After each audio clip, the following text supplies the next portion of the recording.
con ritmo, con dinámica, con buen humor, sin presiones, con alegría. ETC, etcétera, etcétera, etcétera. Ay, oídos queridos, ¿qué sería de nosotros sin ustedes? ¿Cuántas maravillas sonoras nos hubiéramos perdido si los nobles oídos no tuvieran siempre una oportunidad para darnos? Porque los oídos no pueden elegir, y nosotros, desagradecidos escuchadores, los exponemos a cada cosa, ruidos de todo tipo, estridencias varias, música de dudosa calidad, programas de radio que vaya uno a saber. La lista es larga, y llegó la hora de prestarle oreja a todo lo demás. Etcétera, del latín etcétera, y lo demás. Expresión usada para sustituir el resto de una enumeración que se sobreentiende o que no interesa expresar. No me interesa, ¿entendés? Cuando parece que está todo dicho, siempre se puede decir algo más. Etcétera. A esta hora todavía queda mucho por escuchar.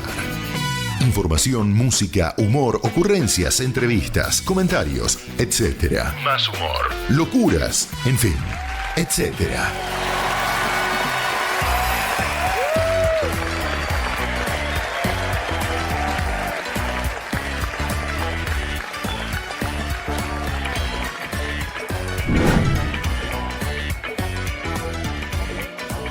¿Cómo les va? ¿Cómo andan? Señoras y señores, aquí estamos arrancando esta emisión de Etcétera, la 121 en el aire de AM 580, en el aire de la 95.7, en www.radiochubut.com y también a través del canal de YouTube de LU20. Estamos transmitiendo en vivo con camarita, hoy nos estamos viendo, nos estamos escuchando, invitados están a meterse por ahí también, a buscar en YouTube, a encontrarse con ese espacio en el que pasan un montón de cosas, porque además de este programa que se transmite en vivo todos los viernes, también pueden escuchar las entrevistas de cada uno de los programas. Dicen, che, ¿escuchaste lo que pasó esta mañana en el programa de Di Filippo, por ejemplo? Bueno, ahí lo van a encontrar. ¿Querés escuchar las notas que hacen las chicas de Tiempo al Tiempo junto a Fede también? Ahí también están. Las entrevistas de la conversación, es decir, el desfile de los vecinos, de los artistas, de todos aquellos que están involucrados con el quehacer cultural de la región. Bueno, ahí también está. Es cuestión de meterse, es cuestión de buscar, es cuestión de aprovechar esa alternativa que ahora tiene la radio, que es un canal de YouTube en versión, digamos, sonora y visual. Está todo armadito, organizadito en playlist. Vamos a hablar así, un poquito en castellano, un poquito en inglés, de eso se trata también, en una lista de reproducción, uno debería de decir, ¿no? Pero bueno, podemos decir playlist para que nos entendamos entre todos, está todo allí, así que es cuestión de meterse, lo ideal es suscribirse, es decir, activar ahí esa campanita que te va avisando, por ejemplo, que estamos en vivo, como ahora, que hemos subido algún material nuevo. Son las cosas que nos permite también la tecnología y está bueno aprovecharlo, está bueno cuando está, porque cuando no está uno dice, che, ¿qué me falta? Necesito, por ejemplo, eso, me gustaría escuchar algunas de las cosas que pasaron en la radio y ahí están. Así que después de toda esta perorata, si es que está bien dicho, en relación con el YouTube, les doy las bienvenidas a todos los que están, a todos los que nos sintonizan, sea donde sea. Mucha gente que te escucha en el auto, por ejemplo, mucha gente que se sube, está la radio allí y entonces, no sé, mientras vuelve de Rawson después de trabajar, ahí está escuchando, otros que de repente tienen la radio prendida todo el día y entonces así queda, algunos bajarán un poco el volumen en este horario, otros lo subirán, vaya uno a saber. Para que ustedes nos escuchen, hay que aclarar que en una mesa, que es la mesa de control de la radio, hay un operador. Y el operador de esta jornada es el señor Víctor Barría, a quien le damos la bienvenida también. Hoy le toca programa completo, así que bienvenido también a Víctor. Y notarán que estoy hablando mucho, yo solo, el día de hoy, es que el señor Pablo Andrés Drach, co-conductor de este espacio, está viviendo una de esas cosas que a veces sucede en la gran ciudad, en la capital federal, que es, está tratando de ir de un lugar al otro, va queriendo arrimarse al micrófono para poder compartir con nosotros este aire y estará llegando. Está ahí, terminó más o menos sus actividades a una determinada hora y está trasladándose esperamos que llegue al micrófono más cercano a su domicilio antes de que este programa termine. Pero de todas maneras ustedes no se tienen que preocupar porque además de estar acá de este lado y hacerles compañía, obviamente tenemos un invitado y si hay invitado hay un tema del cual conversar y un tema que uno diría, es tan amplio el tema de hoy y por lo menos para mí, tan importante que bien podríamos agarrar, cortar todo acá y meternos de lleno en el tema de hoy, para aprovechar el tiempo, porque no tenemos tanto tiempo por delante, porque estamos acá en el aire hasta las 16:30 nada más. Y uno se pregunta, ¿cuánto de este tema tan importante que tenemos el día de hoy podemos meter en poco menos de 1 hora y 10 minutos? Una cosa así, sabiendo que además hay pausas en el medio y esas cosas, etcétera, etcétera, iba a decir, que es el nombre de este programa también, que es una especie de juego ahí del vocabulario, de esa cosa que uno conoce más en versión abreviatura, ¿no? El etc. Si uno quiere escribir etcétera entero, se encuentra con alguna dificultad, porque tiene una T y una C juntas en ese sonido. No es etcétera con una X, por ejemplo. Hay alguna tilde también por ahí. Esas olvidadas, esas a las que nadie le da más bolilla, que son otras tildes. Pero bueno, sí, el castellano tiene las tildes. O los tildes. ¿O cómo es? Uy, ahí estamos, en otro problemita más. Así que, invitados están a prestarnos oreja de base. Pero también, si tienen ganas, a participar, a mandar sus mensajes, a hacer de las suyas también como suelen hacer en este aire el de LU20. Así que, 284 37 86 96 va a estar habilitado todo el programa para que ustedes intervengan, den sus opiniones y también pregunten si tienen ganas, porque hoy tenemos al profe. Hoy tenemos al profe, al que le vamos a preguntar seguramente un montón de cosas. Así que, acomodando más o menos la cosa, esperando que muy pronto Pablo se sume al programa, pero con muchas ganas también de recibir a nuestro invitado del día de hoy, debo decirles que este programa ya está en marcha. A esta hora todavía queda mucho por escuchar. Etcétera, etcétera, etcétera. Y aquí estamos, señoras y señores, transmitiendo en AM580, en la 95.7, en www.radiochubut.com y también a través del canal de YouTube de LU20, listos y dispuestos para darle la bienvenida al invitado del día de hoy.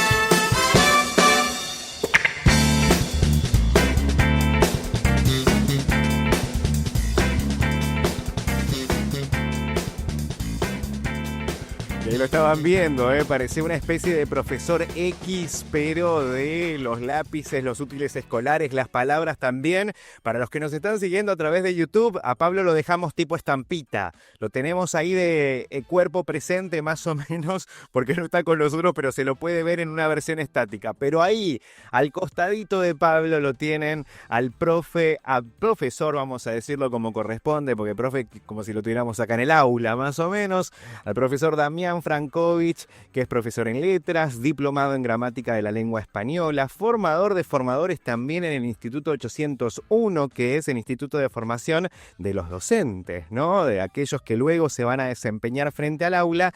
Un apasionado de las letras, un apasionado del lenguaje, alguien que también ha aprovechado las redes sociales para...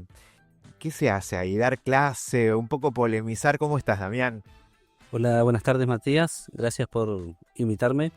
Gracias por invitarme otra vez a la radio, aunque en otro contexto. Y... Sí, está con pantalones, hoy no está con falda. Claro, la hoy última con vez pantalones. Vino, sí. Con pantalones y... Sí, tratando de explicar qué es lo que se hace en redes con el lenguaje. Sí, polemizar, problematizar y poner al alcance de todas las personas posibles alguna breve explicación que sea de su interés. Sí. Justo estábamos charlando antes de que arrancara el programa, nosotros nos enganchamos charlando con Damián un poco de la importancia que el lenguaje tiene para muchos de nosotros. Para otros pareciera que no tuviera ningún tipo de importancia. De hecho, se arman algunas polémicas ahí.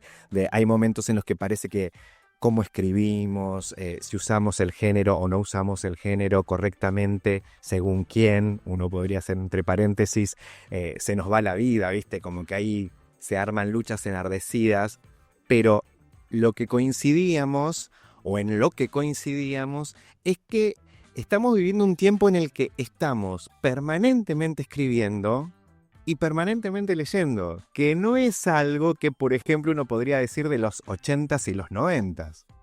Exactamente, sí, durante los años 80, durante los que yo viví mi infancia, durante los 90, durante los que fundamentalmente viví mi adolescencia, escribíamos y leíamos poco. Bueno, salvo alguna que otra revista, diario que llegaba por allí a alguna casa, pero pasaba todo por la televisión, la radio y el teléfono, que era el teléfono fijo, que no tenía posibilidad de intervención escrita alguna.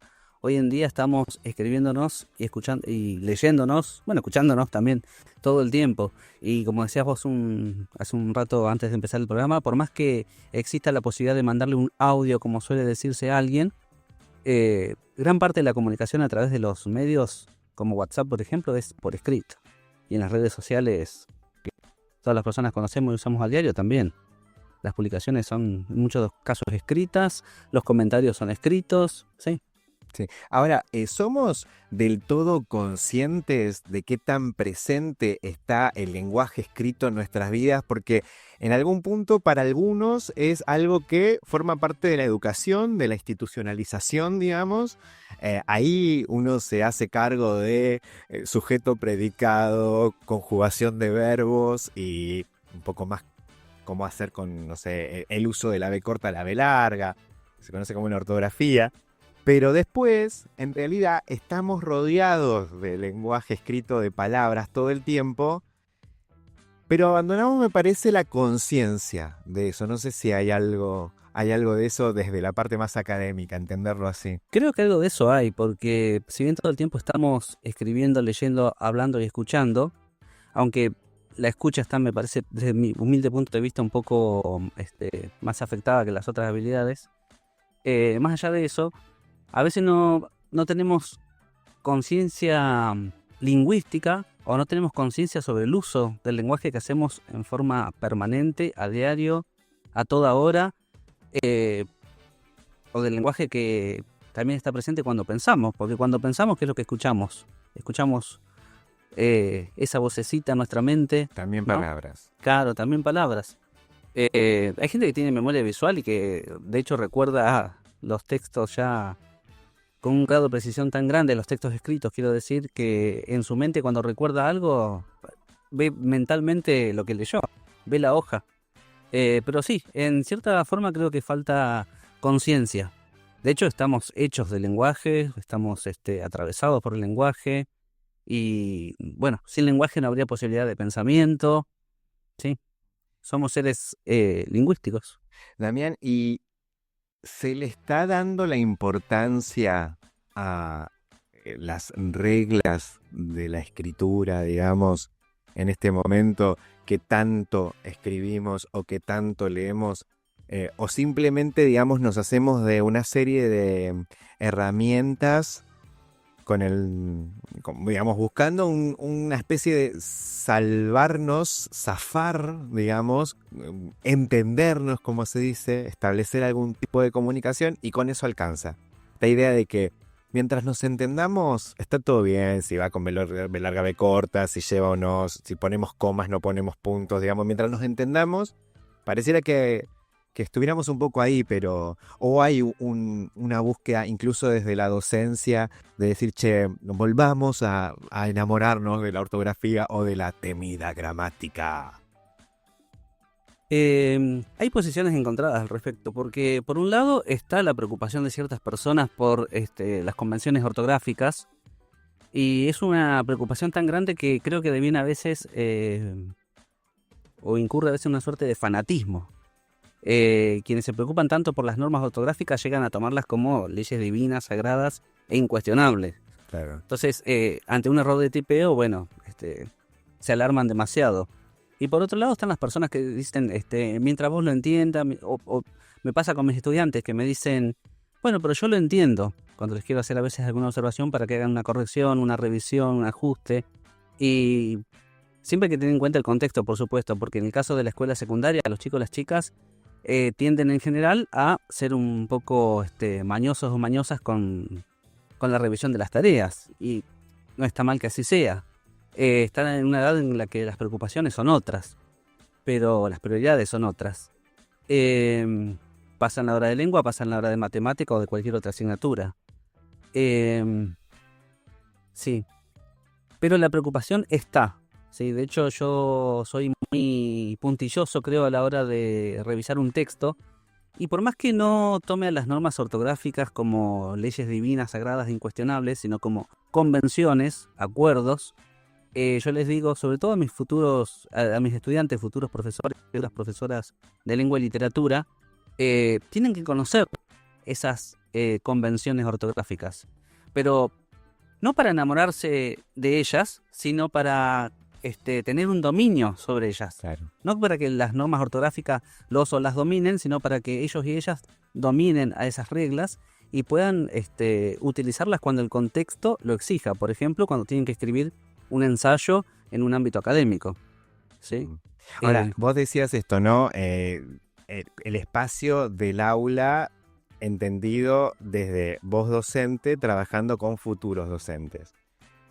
Es bastante común escuchar, sobre todo aquellos que buscan en este terreno algún motivo para quejarse de lo mal que está la educación en este momento, decir, ¿cómo puede un o una docente enseñar o pretender enseñar o que la respeten o que lo respeten si tiene error de ortografía, ¿no? Esta idea de los mismos docentes tienen error de ortografía.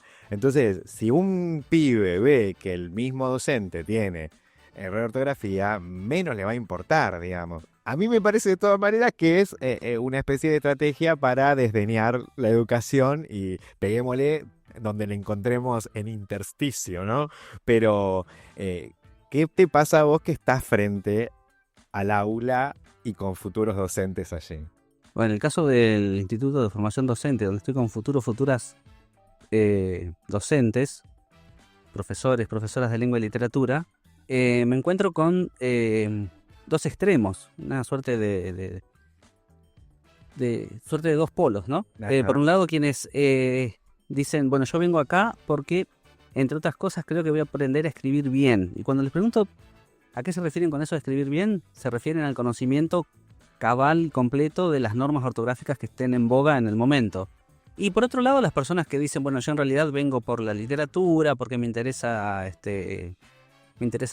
la literatura europea, española, clásica, lo que sea, o me interesan, no sé, las filosofías del lenguaje, y no me interesan tanto las convenciones, porque de última son eso, son solo acuerdos, y acuerdos que no hemos tomado nosotros, sino personas que ni siquiera están en este continente.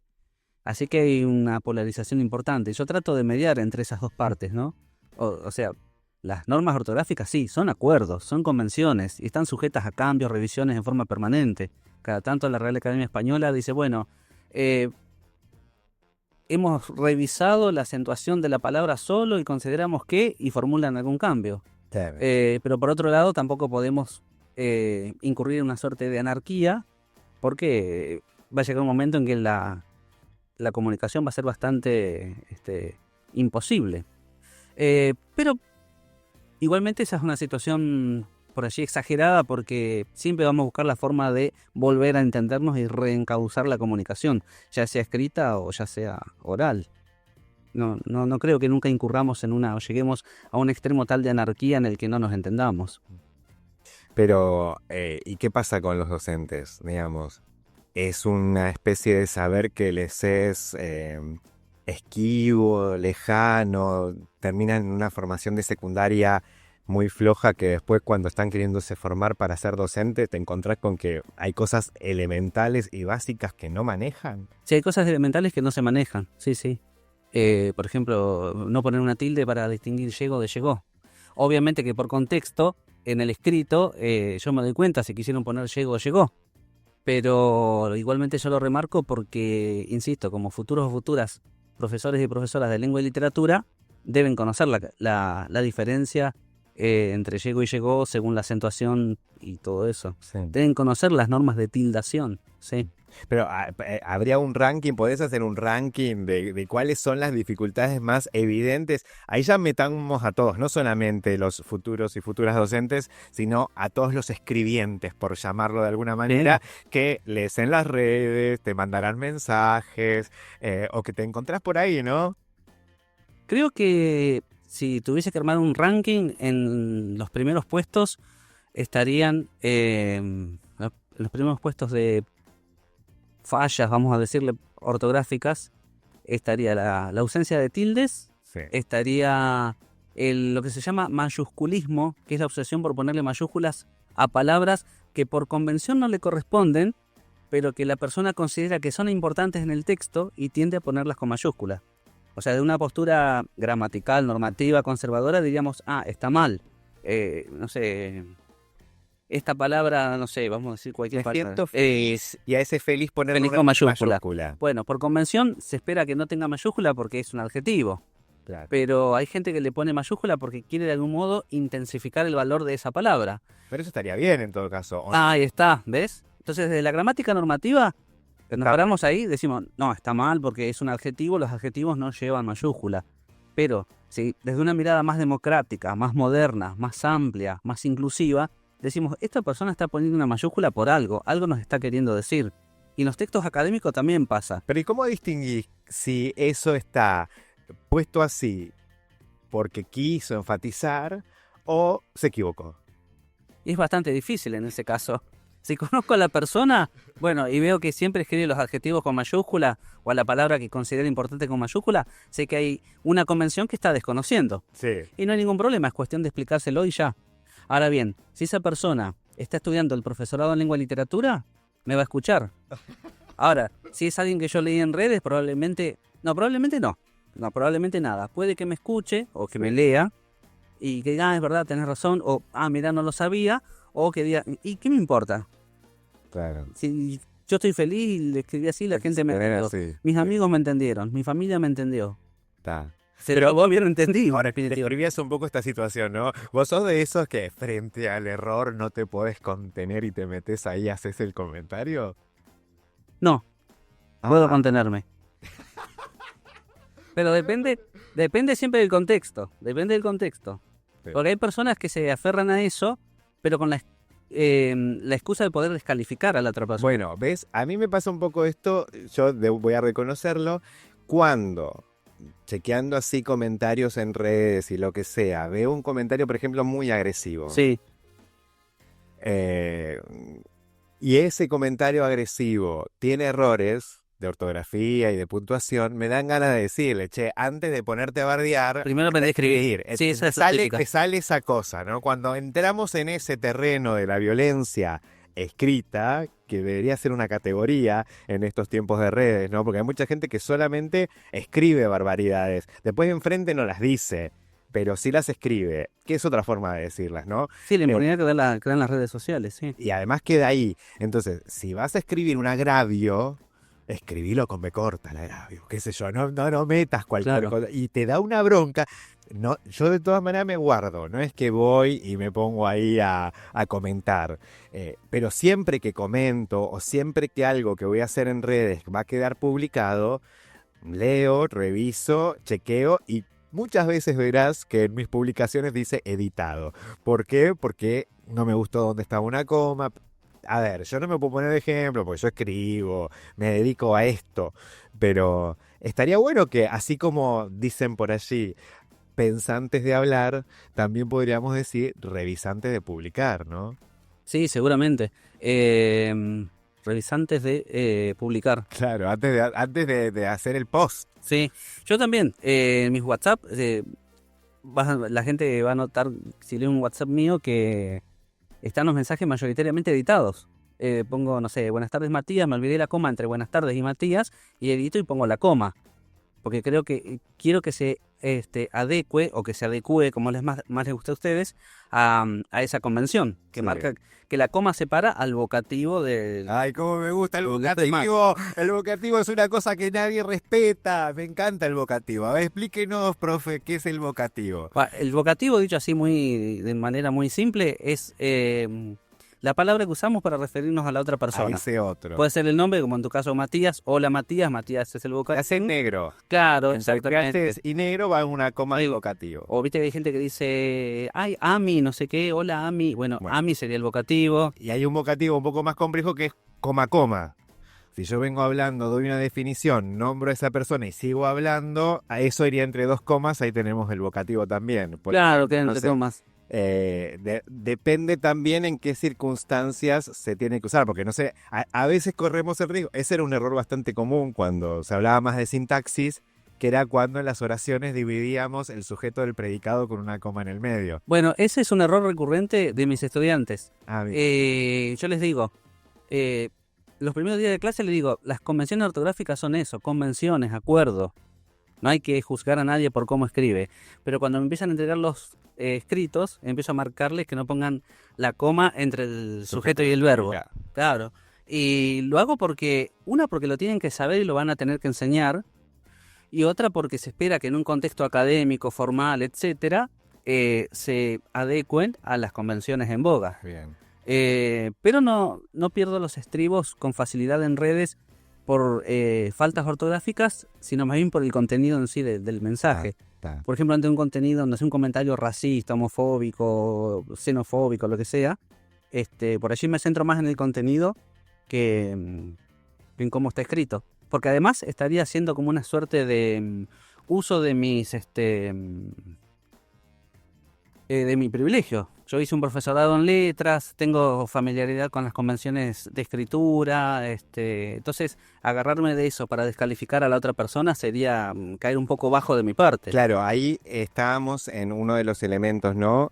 Que un poco empezabas a describir, que es el hecho de que a veces se pretende usar el uso de un lenguaje de cierto nivel, no sé, el correcto lenguaje para denostar al otro. O sea, cuando se usa eso, entre tantas otras cosas, como si faltaran, como si en esta sociedad hicieran falta seguir buscando excusas para pelearnos entre nosotros, esa gente que de repente lo que pretende hacer es rebajar a aquel que, por ejemplo, tiene errores de ortografía. Sí. O aquel que tiene un modo de hablar que usa palabras ordinarias, no sé, ¿no? ¿Viste? Y ahí estamos entrando como en otra cosa.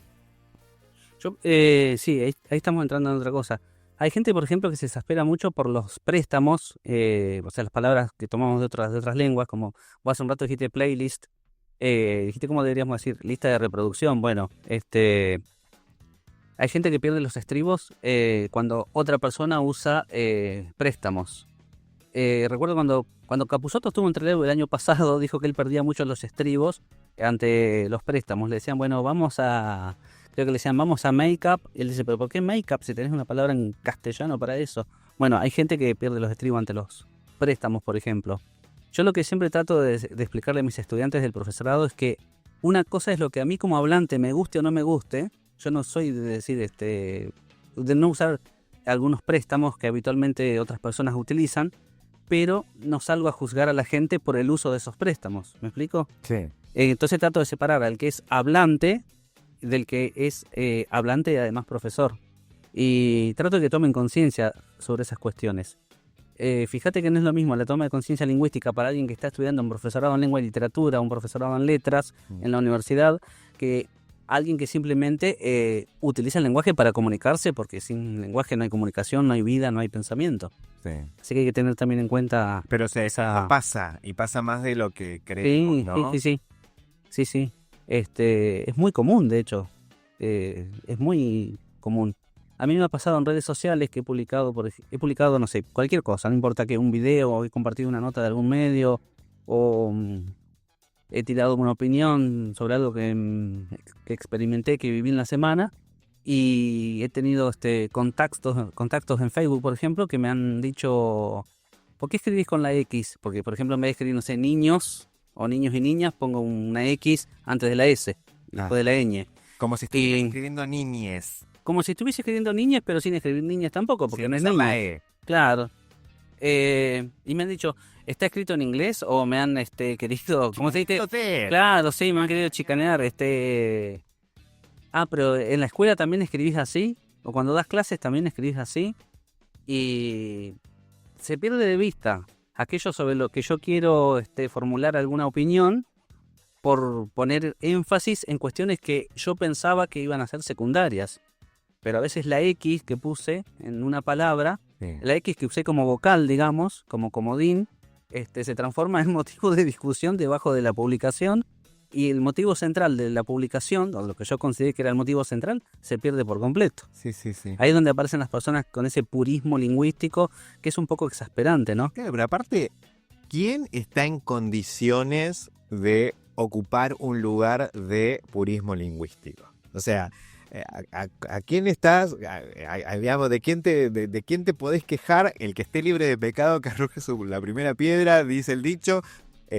Tenés que estar en un nivel de excelencia literaria a la hora de escribir para poder criticar a alguien por cómo escribe o por cómo se expresa. No sé, me parece que hay ahí una cuestión como bastante complicada. Muy complicada. Además, ¿quién marcaría el parámetro para alcanzar ese supuesto purismo?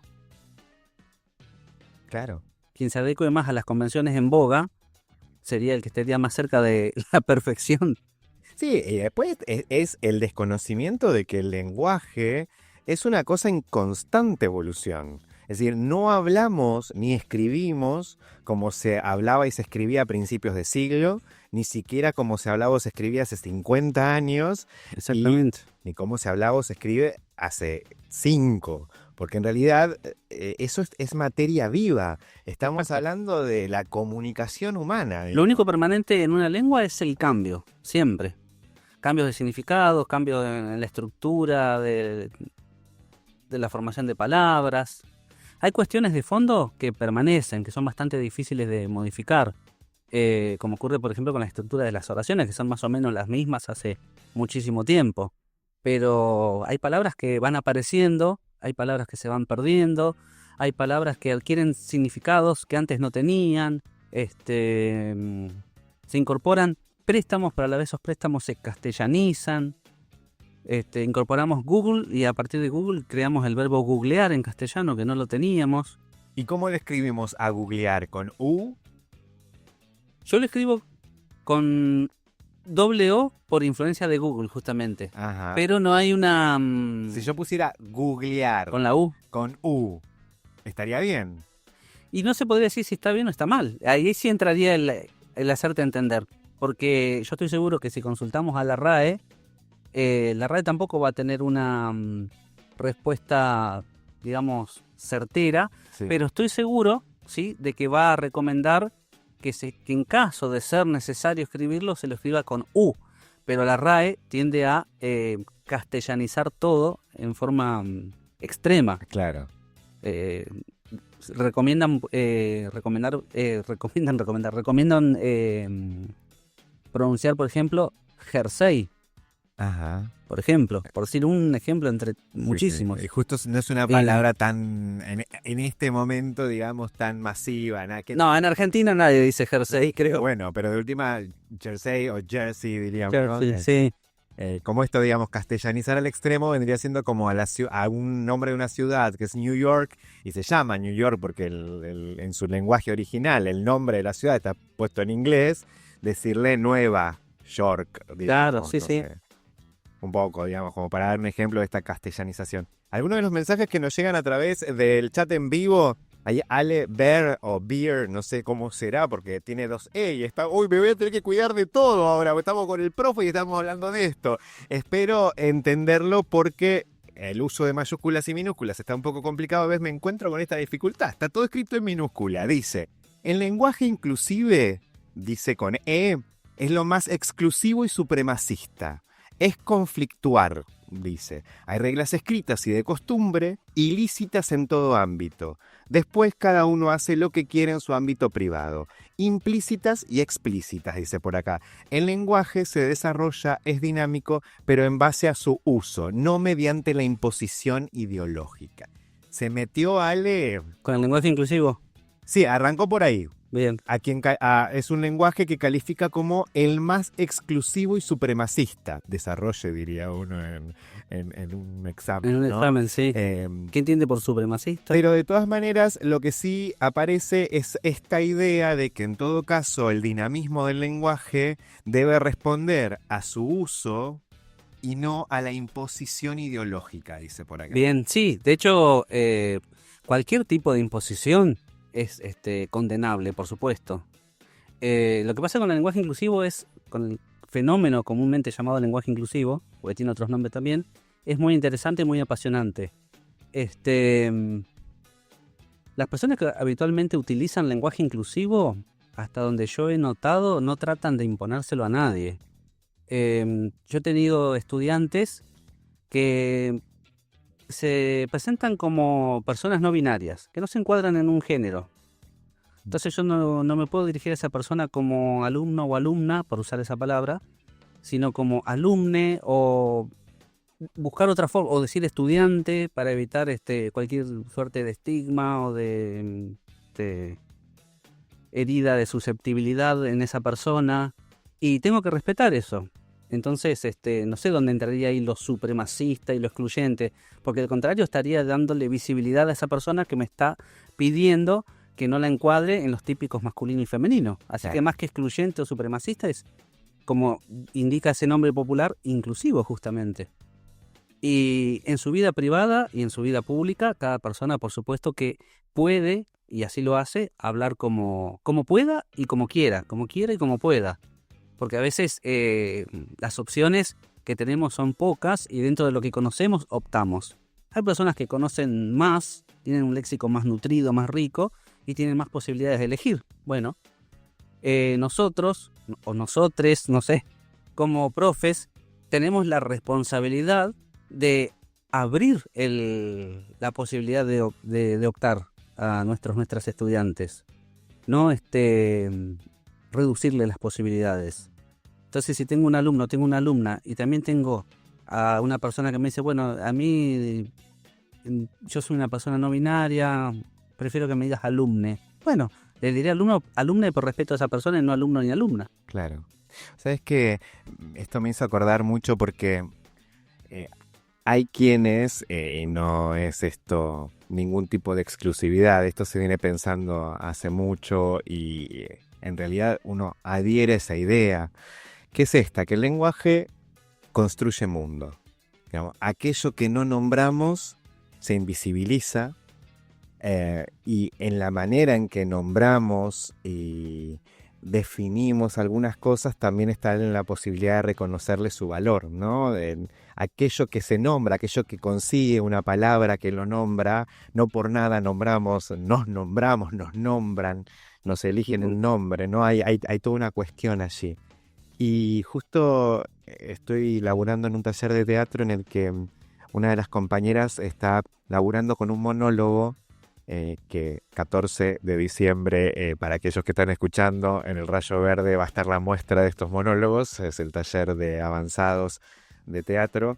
Es un monólogo de la enorme autora argentina Griselda Gambaro, que se llama de hecho El nombre o los nombres, y lo que propone es que a las criadas, a las mucamas, a las mujeres que iban a trabajar en las casas, generalmente las señoras le cambiaban el nombre. Por comodidad, por los motivos que sea, porque no les gustaba el nombre de la muchacha. Juega el monólogo un poco en esa idea de por qué se nombra a alguien de una determinada manera.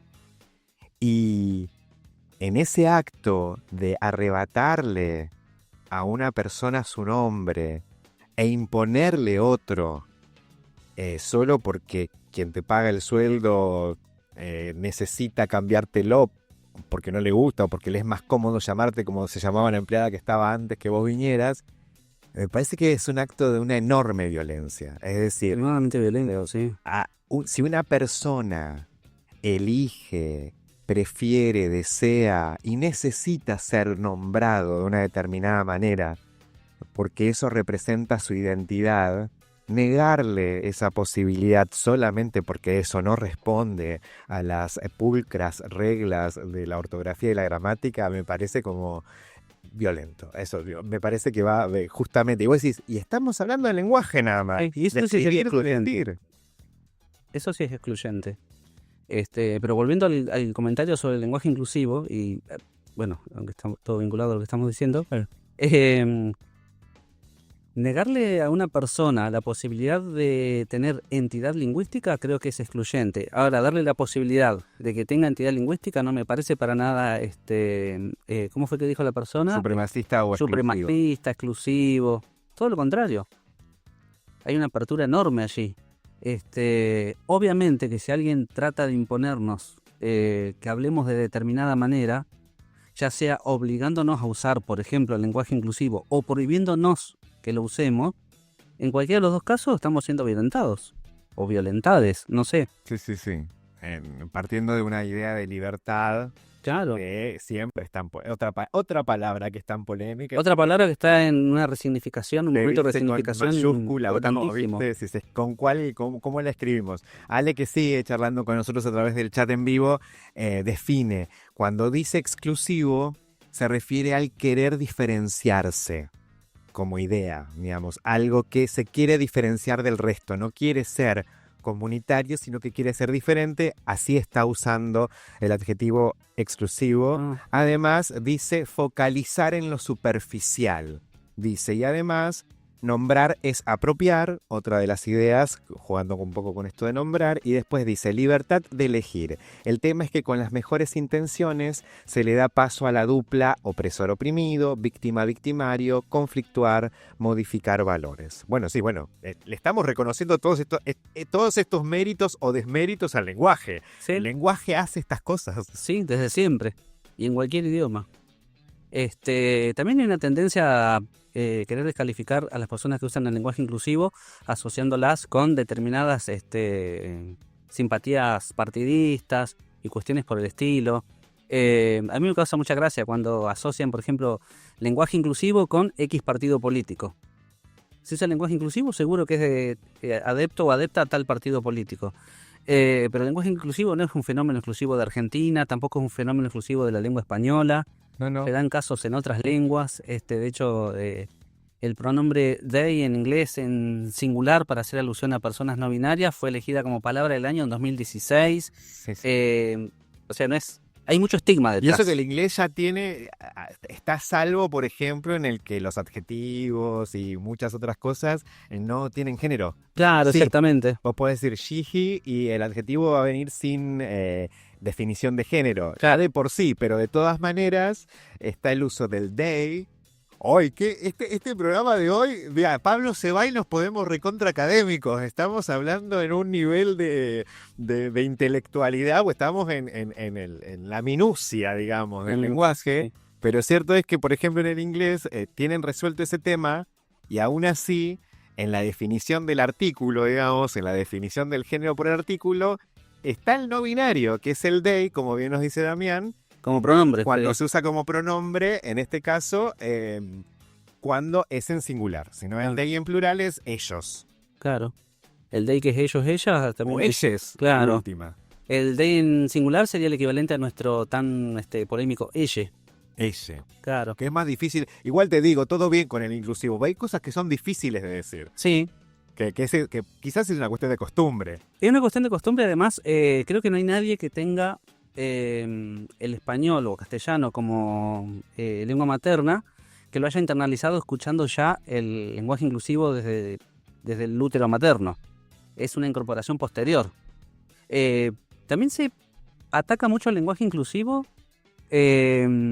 tomando como chivo expiatorio a la lengua de señas. Ajá, ¿por qué? Hay gente que dice, si querés ser inclusivo, en vez de decir ellas o niñes, Ah, pero eso es cuando aprender te lengua de preguntan. señas. Claro, Sí, si sí, querés sí. incluir, aprender lengua de señas. Y a esas personas, en general, me ha pasado, hablo por experiencia, esto no es dato académico, es experiencia de vida. No me lo contó nadie, lo viví yo. Lo viví yo, claro. No es episteme, sino mera doxa. Escuchalo vos, orgulloso Este- de estar la señora que está escuchando. Me ha pasado que me dicen, mejor aprender lengua de señas o enseñar lengua de señas o qué sé yo qué. Y yo les digo, bueno, pasa que no hay una lengua de señas por empezar. Si te referís a la lengua de señas argentina, es una.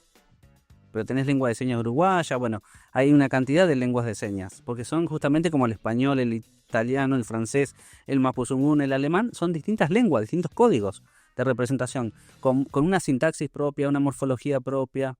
Entonces, aprender lengua de señas es como aprender portugués, aprender inglés, mapuzungún o cualquier otra lengua. Requiere de un aprendizaje sostenido, consciente, sistemático. Aprender lengua de señas argentina, supongamos. Y cuando se le explica eso a la persona y se le dice el lenguaje inclusivo en realidad es un fenómeno que se da dentro de nuestra lengua, la persona generalmente escapa o contraataca recurriendo a cualquier tipo de chicana que no responda a ese argumento. No, y aparte pensemos en esto, viste que de repente vos decís, bueno, que se aprenda el lenguaje de señas. Y un poco lo que Ale nos proponía hace un rato es que en todo caso esas modificaciones que se dan en el lenguaje deben ser el resultado de su uso y de su, con perdón de la palabra, penetración social. Es decir, que sean emergentes. Y hasta ahí estamos de acuerdo. Sí, la sociedad se ponga de acuerdo justamente para empecemos a usar esto. Y entonces se va a dar naturalmente. Por decir una cosa, bueno, ¿por qué no sucede con el lenguaje de señas? Porque se reclama muchas veces o se le pide a la gente que usa lenguaje inclusivo que use el lenguaje de señas, pero a las pruebas me remito, no se vuelca el público masivo a aprender lenguaje de señas. No sucede, no es que están los lugares donde se enseña el lenguaje de señas abarrotados de gente porque de verdad todos queremos ser inclusivos. No, queremos pelear con alguien. Exacto, sí. A ver, ¿qué me sirve? ¿Con qué le puedo tirar? Porque es Facebook y no le puedo tirar con la botella. Bueno, le tiro con la lengua de señas, que generalmente coloquialmente se la llama lenguaje de señas, pero si nos pusiéramos puristas como estas personas que están que lo reclaman en contra del lenguaje inclusivo y que reclaman la enseñanza de la lengua de señas y todo eso, tendríamos que explicarle que es lengua y no lenguaje. Ay, ¿cuál es la diferencia, profe?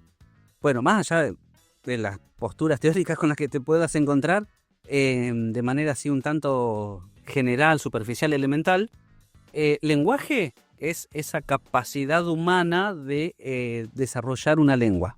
Ajá. Nacemos con la capacidad innata de desarrollar, aprender, comunicarnos en una determinada lengua, ¿sí? Un bebé nace en Argentina, se lo lleva a Rusia, se cría en Rusia, va a aprender ruso seguramente. Sí. Si un bebé que nace en Rusia se lo trae a Argentina, aprenderá seguramente español. Bueno, nacemos con esa capacidad innata de desarrollar una lengua, aprenderla, usarla, dominarla, ¿sí? Eso es lenguaje. Ahora, cada uno de los sistemas de representación, cada uno de los códigos que tiene una sintaxis, una morfología, un sistema fonológico, cada uno de esos sistemas es una lengua. Entonces tenemos como lengua el alemán, como lengua el mapuzungún, como lengua el español, como lengua la lengua de señas argentina, o la lengua de señas uruguaya, o la lengua de señas francesa. Cada una de son esos sistemas, diferentes. sí, son mira, diferentes. Pensé que era el mismo. Que era universal. Claro, no. Era el esperanto de las manos. De hecho, me han explicado algunos profes de personas sordas e hipoacúsicas que hay desacuerdos a veces entre las personas de la comunidad sorda sobre cuál es el signo, la seña para un determinado término. Por ejemplo, no sé, por los meses del año han discutido. O sea, discusiones que tenemos acá como, ¿tengo que decir todos o puedo decir todes o digo todos y todas? Bueno, la comunidad sorda discute a ver cómo eran las señas para los meses, si se cambiaron, si no, si eran igual en Jujuy que en Tierra del Fuego. O sea, las discusiones que se dan al interior del castellano se dan hacia el interior de la lengua de señas. Ya. Y hay personas sordas, sordomudas, que utilizan el lenguaje inclusivo. ¿Y habría que una seña diferente? Claro.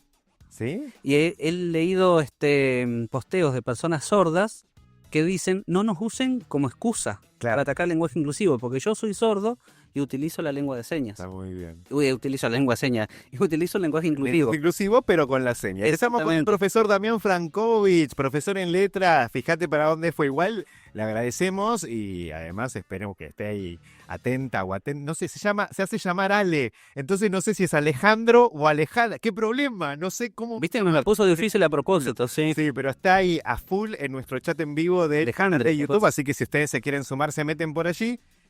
Nosotros tenemos que cumplir, nos vamos a ir a las noticias, nos vamos a ir a la tanda y cuando volvemos, mira, seguimos con Damián Frankovic, seguimos hablando de estas cosas. Quizás se sume Pablo también, que creo que ya llegó allí al micrófono más cercano a su domicilio y nos seguimos, a ver, ¿cómo sería? Instruyendo, desasnando. Me encanta la palabra desasnar porque está el asno ahí dando vueltas, ¿no? Esas palabras que tienen raíz y que tienen sufijo, prefijo y qué sé yo, me encantan. ¿Viste las cosas que a uno le fascinan? No, bueno, señora, sí, señor. Alejandro me dice ahí, me corrige.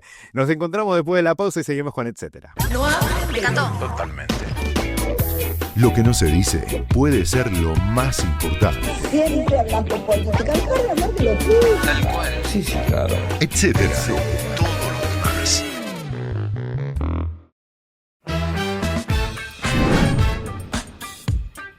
Y aquí estamos de vuelta y ahora ya no es más una estampita. Ahora está ahí, lo vemos. He cobrado vida. He cobrado vida. ¿Cómo andas, Mati? ¿Todo bien? Buenas tardes. Damián, un placer enorme a la distancia, ¿eh? Hola, buenas tardes. Un placer contactarme también con vos. Estamos con el profesor Damián Frankovic. Vamos a decir, hemos descubierto que en toda la difusión de este programa hemos puesto mal el apellido del profe. O sea, En realidad, hicimos todo mal. no, en realidad fue todo a propósito en consonancia con el tema de la emisión de hoy. Ay, qué vergüenza. Hemos descubrido, se dice. Hemos No, descubrido, estamos- claro, exactamente. Hemos descubrido. Estamos con el profe. Venía escuchándolos y le decía a Damián y lo hablaba con Mati fuera del aire. No sabía realmente que tanta diferencia del lenguaje de señas que uno creía que era universal, digamos, ¿no? Quizás dando por sentado como que los sordomudos del mundo, al tener el mismo inconveniente, deberían hablar el mismo lenguaje. Claro, el mismo problema, misma solución, pero no. Claro. Pero que hay diferencia incluso hasta con Uruguay. Sí, hay una lengua de señas uruguaya, hay una lengua de señas argentina. La lengua de señas argentina sería la lengua oficial de la comunidad sorda de nuestro país. Y Uruguay tiene la suya. No sé si en todos los países hay una lengua de señas oficial o no, o si hay más de una, no lo sé. Me imaginaba un uruguayo reiterando mucho un gesto así y uno se da cuenta que es el uruguayo porque sería el equivalente al ta, ¿no? O al vos. Entonces, trazando esos paralelismos, que como si fuera fácil para hacerlo rápidamente. Pero pues, también vos sabés que había una pregunta, digamos, que me venía resonando hace rato ya, y cuando Mati me decía que íbamos a hablar contigo, quería aprovechar para hacértela. No desde el lado de decir todo tiempo pasado fue mejor, sino simplemente siendo analítico y objetivo. En los últimos años, el lenguaje o el uso del lenguaje se ha degradado. ¿Es esto de que tenemos menos palabras o utilizamos menos palabras para comunicarnos hoy que hace 20, 25 años atrás? No considero que la lengua se degrade o que se haya degradado efectivamente la nuestra. En todo caso, hay sí un repertorio léxico mucho más restringido por parte de las personas que hablamos español. De hecho, hay una parte de relajamiento general que hace que incurramos en la coloquialidad, en la informalidad, con una asiduidad mucho más marcada que hace 20 años, 50 años. Si observamos publicidades televisivas de la década de los 80, nos vamos a dar cuenta que el grado de formalidad era mucho más marcado que hoy en día. O si vemos publicidades de la década de los 60, o sea, publicidades gráficas o de los comienzos de la televisión, nos vamos a dar cuenta que se ha ido como, en ese sentido, relajando la cuestión. Pero desde la perspectiva académica, nunca vamos a considerar que la lengua se degradó. En todo caso, se fue adecuando a las necesidades de las personas hablantes, a los nuevos contextos de uso, etcétera, etcétera. En todo caso, lo que como profe de lengua tenemos como deuda es contribuir a que las personas vayan desde la escuela primaria, secundaria, enriqueciendo ese léxico, ¿no? Poniendo al alcance las palabras que no conocen y que podrían llegar a utilizar cuando la ocasión se presente. En esta vorágine de época que hemos denominado la vorágine del TikTok o la época del TikTok, estos 15 segundos, supongo que tampoco debe haber una solución mágica de decir, bueno, ¿y cómo hago, Damián, rápido para incorporar lenguaje? Claro, no, ojalá hubiese una solución rápida, tan rápida como pasa un video de TikTok. Ojalá hubiese una respuesta sencilla, práctica, inmediata para un problema tan de semejante envergadura. Pero bueno, la posibilidad de contribuir a enriquecer el léxico de las personas está abierta. Y ahí yo, como profesor en letras, como profe de lengua de secundaria, me hago cargo y digo, bueno, ahí tenemos una deuda pendiente. Contribuir a enriquecer el léxico de las personas. Yo estaba pensando también, ahí entramos en la era del delay también, ¿no? Que venimos como con la distancia también para la comunicación, pero y advierto para aquellos que nos siguen a través del canal de YouTube que se ha interrumpido la transmisión. De todas maneras, ya a partir de mañana, como de costumbre, va a estar el programa completo para verlo de principio a fin, porque se está registrando, pero no estamos pudiendo en este momento transmitir en vivo. Justo teníamos además una charla súper interesante a través del chat, pero bueno, está habilitado el 154 37 86 96 si alguien quiere mandar un mensaje. Pero una de las cosas de las que charlábamos también con Damián tenía que ver con esto de que hay preocupación respecto de la educación en este tiempo, la educación pospandémica. Lo hemos charlado también en este programa en alguna otra emisión, ¿no? En relación con la idea de cómo se enseña ahora, cómo se enseñaba antes, las dificultades que los estudiantes hoy tendrían, que son diferentes a que se tenían antes. Y sin embargo, cuando uno toma como parámetro para analizar el asunto la ortografía, la correcta forma de escribir, te das cuenta de que gente que se formó en esas formas de educación que se añoran y se exaltan y se dicen, oh, y antes era mejor y ahora es peor, la verdad es que la gente tiene muchos errores de ortografía, escribe más o menos como puede, porque quizás era una educación que se basaba en otras cosas, ¿no?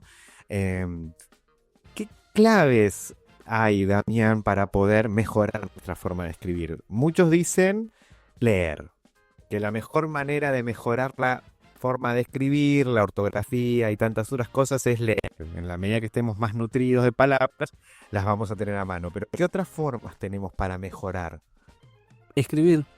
Y escribir no un WhatsApp a un vecino, un amigo, un familiar, sino tratar de escribir textos con un grado de formalidad un poco más marcada. Porque el hecho de que te pongas a escribir algo con intencionalidad formal, con un registro formal, hace que prestes atención a la hora de elegir una palabra y digas, espera, nunca escribí esta palabra, ¿cómo se escribe? ¿Cómo se escribe según los estándares, ¿no? Según las convenciones ortográficas en boga y todo eso. A ver, se escribía, ¿cómo se escribe no sé, agravio que decíamos hace un momento? Con B larga, con B corta, ¿cómo era? Y el hecho de tener que escribirla para un destinatario que va a leer al texto en un ámbito formal, hace que tomemos mayor conciencia de lo que vamos a poner. Y esa conciencia nos lleva a preguntarnos, ¿lo estoy escribiendo con B larga o con B corta o viceversa? O sea, aprender a escribir se aprende escribiendo fundamentalmente. O sea, que hacían bien las señas de antes cuando te hacían escribir una hoja entera con la palabra, repetirla hasta que se te meta. Y teniendo en cuenta que pasa eso que vos observabas hace un momento, te diría que no dio muchos resultados. Porque una cosa es tomar una palabra en forma descontextualizada, escribirla, no sé, iba a decir 20 veces, escribirla 200 veces en una hoja, escribir, por ejemplo, agravio 200 veces con B corta. Y otra cosa es tener que utilizar esa palabra en un texto formal, porque la necesitas, ir al diccionario, consultar, tomar conciencia verdadera, profunda de cómo se escribe según las convenciones estándar esa palabra y tener que añadirla al texto. Claro. Eso es mucho más productivo. Esto, dicho así muy superficialmente, es lo que se conoce como enfoque comunicacional. Lo otro es un enfoque normativo, prescriptivo, totalmente alejado de la intencionalidad comunicativa. Lo otro era tomar la palabra descontextualizadamente y escribirla 200 veces. Levanto la mano, profe, y pregunto, A ver. ¿Para qué escribir un texto formal si ahora la inteligencia artificial me lo resuelve en 2 clics? Excelente pregunta. Tenía Excelente que venir pregunta. Pablo para hacer una buena pregunta. Estoy remando hace una hora yo, pero tenía que venir Pablo para hacer una buena pregunta. ¿Vos te das cuenta? Lo que pasa es que siempre me senté en el fondo del aula yo y siempre fui el revoltoso, entonces obviamente que iba a ser la pregunta del mito. Bueno, conteste tú. Por supuesto que para todas estas buenas preguntas que ambos están haciendo, no hay una única respuesta, porque si no los problemas estarían ya casi solucionados. Pero esta pregunta es muy válida porque está completamente en boga el desafío de enseñar a chicos, chicas que tienen 11, 12 años y ya manejan el chat de inteligencia artificial de WhatsApp, por ejemplo. Y si uno le formula una pregunta, a ver qué es tal cosa o qué le pasa a tal personaje en tal cuento, bueno, se la preguntan a la inteligencia artificial en WhatsApp y la inteligencia artificial le ofrece una respuesta. ¿Para qué hacerlo? Bueno, para que no se empobrezca nuestro pensamiento, por empezar. Para que no se empobrezca nuestra inteligencia natural. Porque así como se ha ido empobreciendo nuestro léxico, también se va a ir atrofiando nuestra inteligencia natural. No vamos a poder tomar una decisión si no es mediante la inteligencia artificial. Vamos a estar dependiendo de lo que la maquinita nos presente como una solución posible ante un obstáculo, ante un determinado problema, un dilema que se nos presente. Desde lengua y literatura, por ejemplo, lo que yo procuro es que mis chicos, mis chicas trabajen en el aula y que se enfrenten al texto con su lápiz en mano, con hojita en blanco o con las hojitas que ya tengan escritas, no importa, y que dejen a un lado un ratito el teléfono, pero que lo dejen a un lado justamente para que hagan entrenamiento de neuronal de su inteligencia natural. Bueno, eso Y lo no sé que si- quería en una charla de que un neurocientífico, contaba que el proceso neuronal no es igual leyendo, por ejemplo, el papel que leyendo una pantalla. Claro, Y es una cosa que vos decís, espera, estoy leyendo, son palabras, las formas, el dibujito de la palabra es el mismo, pero evidentemente hay algo que en el cerebro funciona diferente. exactamente. Fíjate que cuando con algo tan sencillo como lo siguiente, escribís un texto en Word, lo lees 20 veces y vos decís, escribí lo que quería escribir. Dicho de forma muy apresurada, está bien escrito. Sí. Bien entre comillas, vamos a poner. Lo imprimo, lo tengo listo para entregar y cuando ya lo tengo en soporte papel, me doy cuenta que en vez de escribir oído puse odio. Y yo lo leí 20 veces de la pantalla y las 20 veces leí odio. Cuando lo tengo impreso, lo tengo en papel, recién ahí me doy cuenta, recién ahí advierto que puse Sí. oídos o al revés, no me acuerdo cómo era el ejemplo. No, pasa todo el tiempo. Pasa todo el tiempo eso. Y eso llevado al extremo lleva a lo que decía esta persona que vos recién citabas. Además, lo que no Sí, se usa se atrofia. Se adormece. Es cierto también, digamos, más allá de la chanza por allí de la pregunta, lo cierto es que hoy todas las inteligencias artificiales manejan hasta su propio idioma, si se quiere, entonces uno tiene que seguir aprendiendo también. Empiezas a leer la palabra script en inglés por todos lados porque para saber bien qué poder pedirle. Pero pensaba también en esto justo que acaban de mencionar del formato, de la diferencia cognitiva frente al formato. Mira qué palabra que metí en el medio para quedar bien sobre el final del programa. Sí. Y el viernes pasado me trae con territorialidad, una cosa de locos. Digo, para organizarse uno tiene miles de aplicaciones hoy. La computadora, el celular, el reloj, el anillo, todo. Sí. Cuando lo bajás a un papel o agarras un cuadernito donde vas anotando las ideas, es increíble cómo fluye diferente, cómo Sí. tu cabeza hasta se mueve diferente al momento de pensar y ordenar las ideas en el laburo, en la vida, en proyectos que tengas. Es totalmente distinto el formato papel, la conexión del cuerpo con la idea y lo otro que es tangible también, ¿no? Sí, a veces no ocurre, pero en general parece que hubiese una suerte de relajamiento ante la pantalla en blanco del Word. En cambio, estar ante la página en papel, la página en blanco en papel, genera como que genera más alarmas, despierta más alarmas. Pasa eso también en muchas personas. La confianza en estar frente a una pantalla, frente a la página en blanco del Word, creo que inconscientemente nos lleva a confiar en que detrás está el corrector automático, está el acceso a internet, está la inteligencia artificial, está el acceso a multiplicidad de páginas sobre infinidad de temáticas. En cambio, frente a la hoja de papel somos uno y el universo, ¿no? Uno es el hombre y sus hojas de papel, podríamos decirlo de alguna manera, esperando que no esté clipito del otro lado. Y es más fácil conectar por allí con la lectura teniendo el libro papel.